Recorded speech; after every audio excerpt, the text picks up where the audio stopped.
जय हिंद दोस्तों, आप सभी का बहुत बहुत स्वागत है मेरे YouTube चैनल में।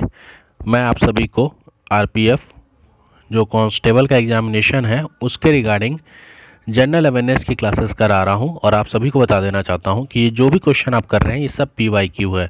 और ये क्वेश्चन देखिए 2 दिसंबर 2024, टाइम आपका सेकंड शिफ्ट का है और ये पेपर किसका है? आरपीएफ एसआई का, जो 50 मार्क्स के क्वेश्चन आपके आए थे ना जनरल अवेयरनेस के, उन्हीं क्वेश्चंस को मैं करा रहा हूँ। ये कराने का मोटो क्या है? देखिए, अभी कांस्टेबल का एग्जामिनेशन है आपका 2 तारीख से 20 तारीख के बीच में, मार्च में।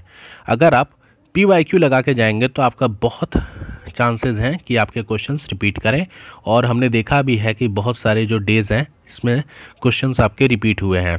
तो चलिए क्लासेस को शुरू करते हैं। पहला क्वेश्चन है हमारा, निम्नलिखित में से किस देश ने 1 जनवरी 2024 से अपना गोल्डन वीज़ा कार्यक्रम बंद कर दिया है, जिसे 2013 में शुरू किया था, जो अमीर विदेशी निवेशकों को निवास परमिट प्रदान करता था? तो गोल्डन वीज़ा किसने बंद कर दिया है? नीदरलैंड ने। भारतीय संविधान के अनुसार भारतीय मूल में किसी व्यक्ति को भारतीय नागरिक के रूप में पंजीकरण के लिए पात्र होने हेतु न्यूनतम निवास अवधि कितनी होनी चाहिए? तो कितनी होनी चाहिए? कम से कम 7 वर्ष होनी चाहिए। निम्नलिखित में से दिल्ली के किस सुल्तान ने कृषि के विकास के लिए दीवान-ए कोहली नामक एक नया विभाग शुरू किया? दीवान-ए कोहली, बताइए किसने किया था? तो इसका राइट आंसर है मोहम्मद बिन तुगलक। निम्नलिखित में से किसे दिल्ली सल्तनत के प्रथम संप्रभु शासक के रूप में जाना जाता है? तो इसका राइट आंसर है आपका अल-दीन इल्तुतमिश। दिल्ली सल्तनत के प्रथम संप्रभु शासक के रूप में किसे जाना जाता है?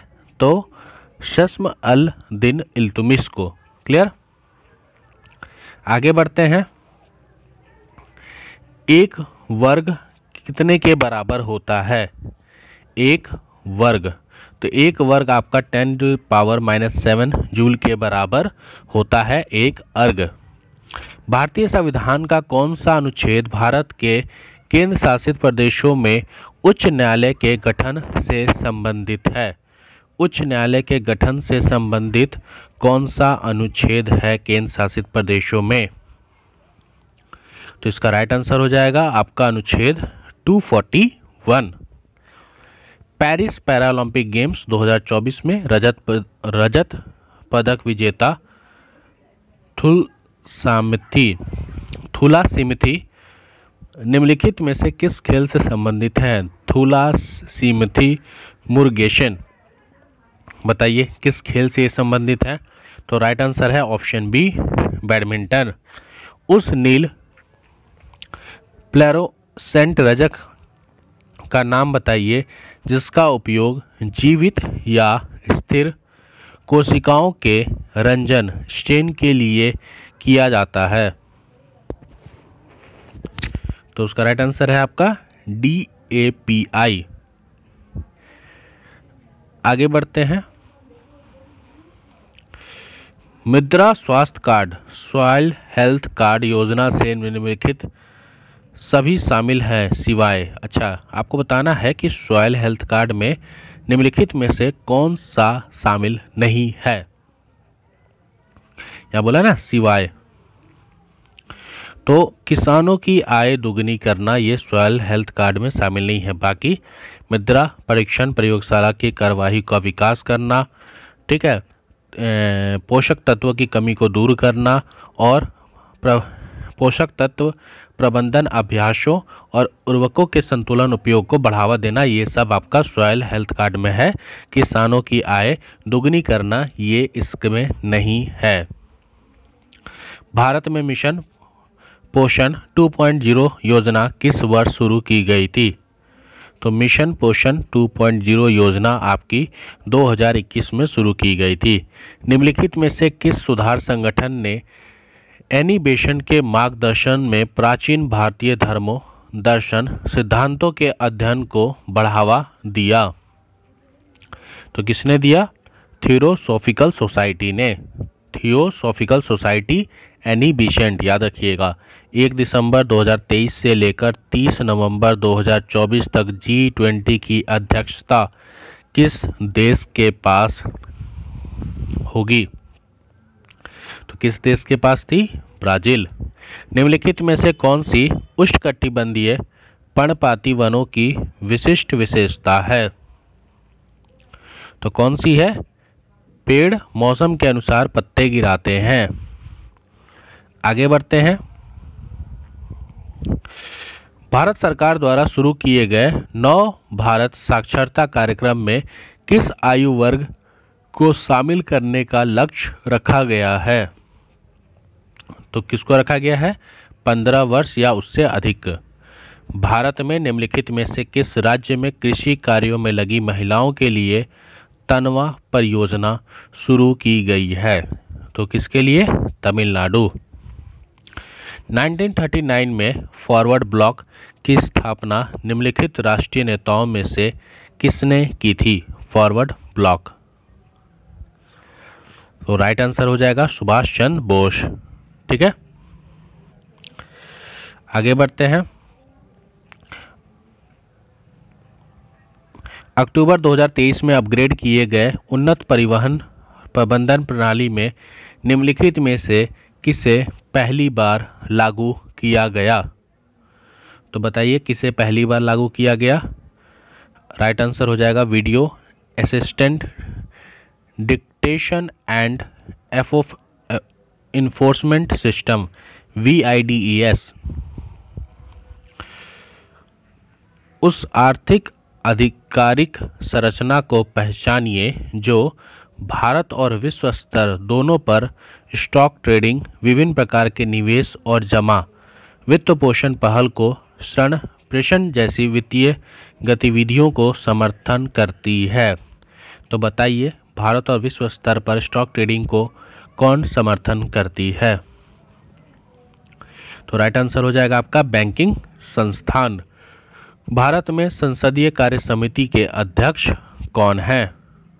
तो कौन है? केंद्रीय रक्षा मंत्री। 1999 से 2000 तक भारत में कितने प्रतिशत व्यक्ति द्वितीयक क्षेत्र में कार्यरत करते हैं? तो कितने करते हैं? 15.28%।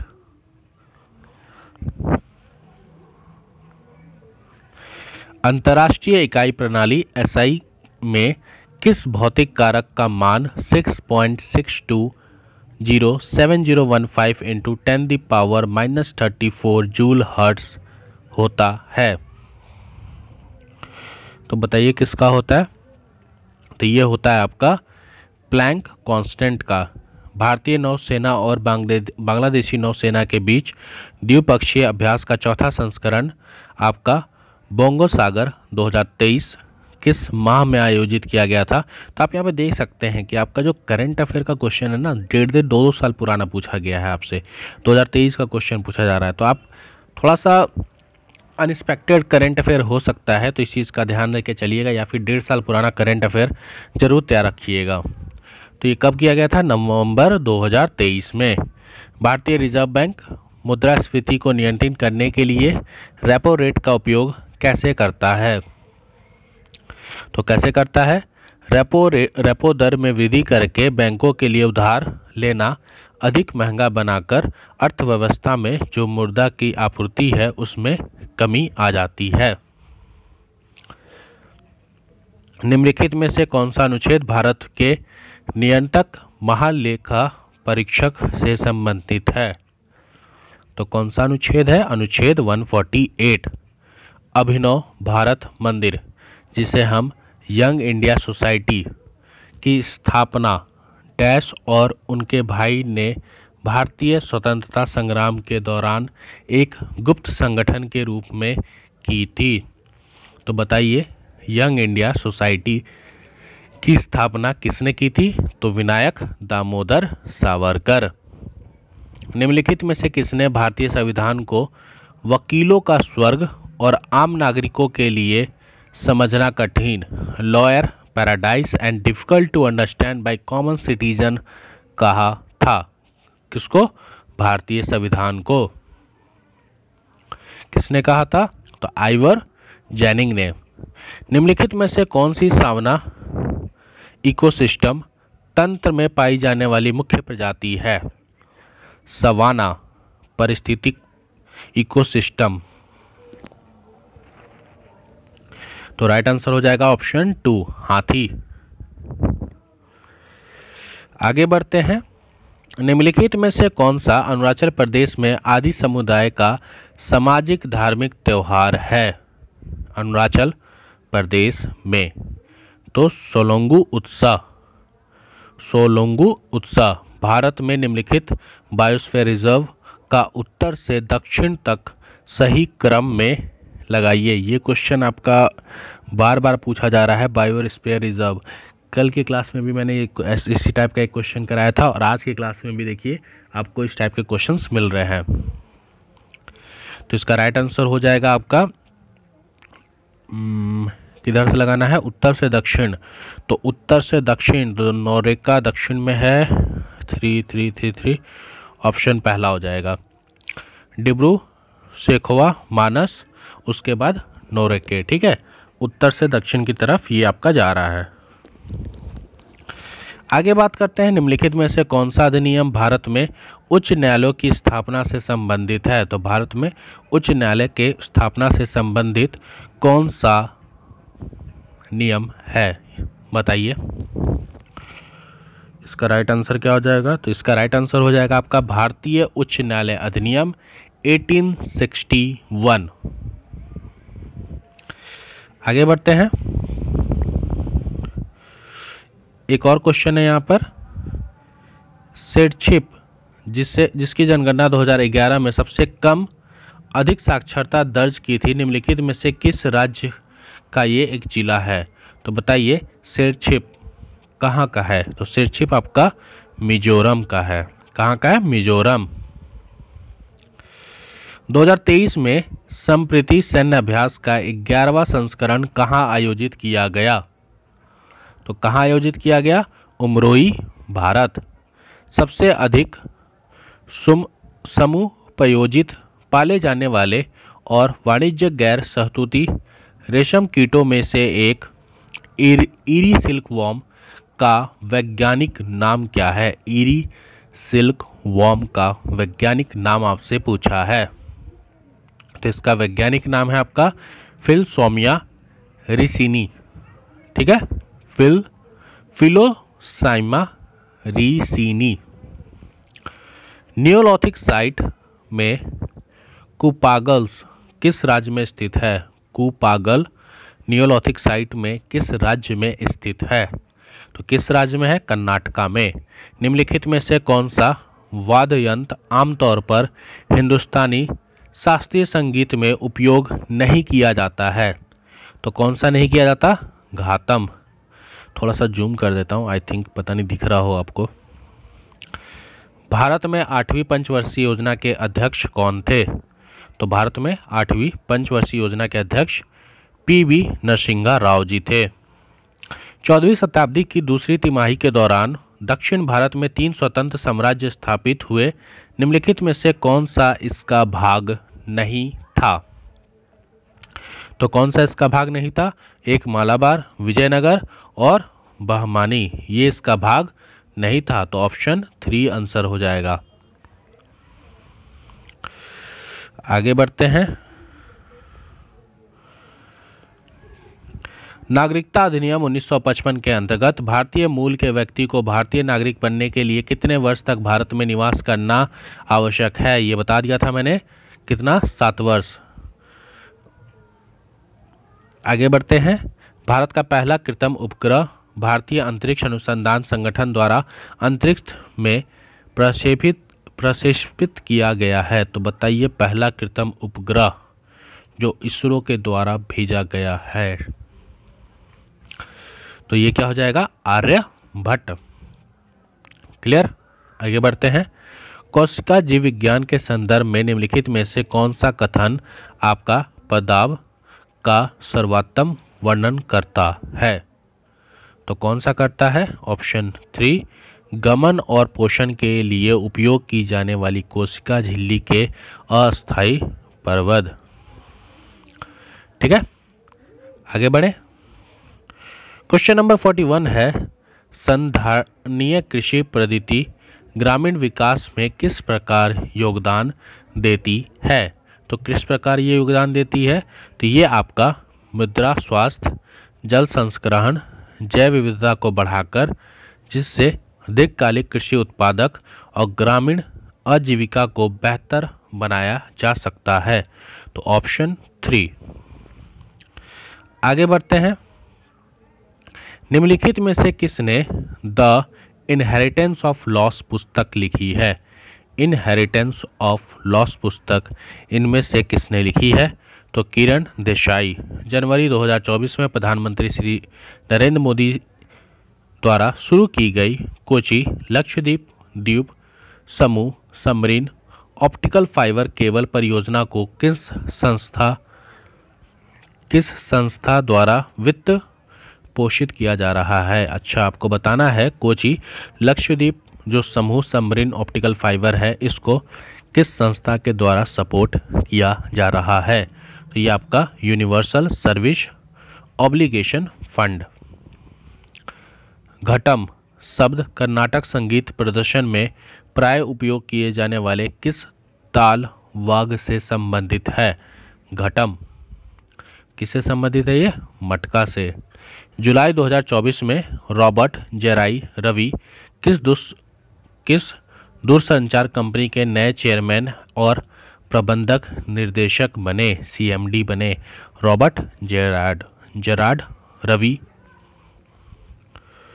तो किसके बने थे ये? आपके BSNL के, भारत संचार निगम लिमिटेड।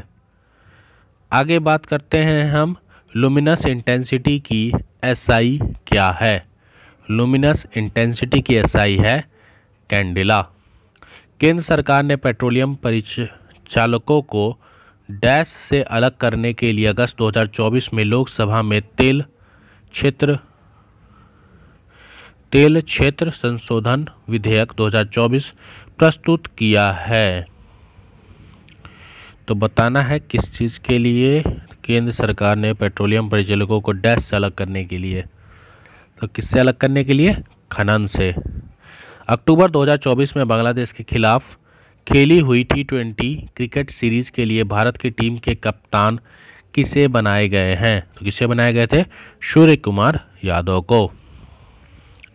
लखनऊ और गाजीपुर को जोड़ने वाला उत्तर प्रदेश का पूर्वांचल एक्सप्रेसवे का उद्घाटन भारत के प्रधानमंत्री जी के द्वारा किस वर्ष किया गया था? पूर्वांचल एक्सप्रेस तो कब किया गया था? 2021 में। किस शहर ने स्मार्ट सिटीज़ इंडिया अवार्ड 2020 जीता है? बताइए, 2020 का क्वेश्चन पूछा आपसे, तो किसने जीता है? सूरत ने जीता है। ठीक है, तो ये कुछ क्वेश्चंस थे आपके जनरल अवेयरनेस के, जो आपका सेकंड शिफ्ट हुआ था एग्जामिनेशन, उसके मैंने आज आपको कराया। तो अगर आपको वीडियो से कुछ फ़ायदा हो रहा हो तो वीडियो को लाइक करें, चैनल को सब्सक्राइब कर लें, और कुछ डाउट है, कुछ कमेंट है तो आप बता सकते हैं। 2 दिसंबर को जो पेपर हुआ था उसी के ये क्वेश्चंस हैं जो आज मैंने आपको कराया। तो टोटल 50 क्वेश्चन थे, 50 के 50 क्वेश्चन हम कर चुके हैं। बाकी अगर वीडियो अच्छा लगा तो कृपया करके लाइक कीजिए, सब्सक्राइब कर लीजिए चैनल को, वीडियो शेयर कीजिए। मिलते हैं अपने नए वीडियो में। जय हिंद, जय भारत।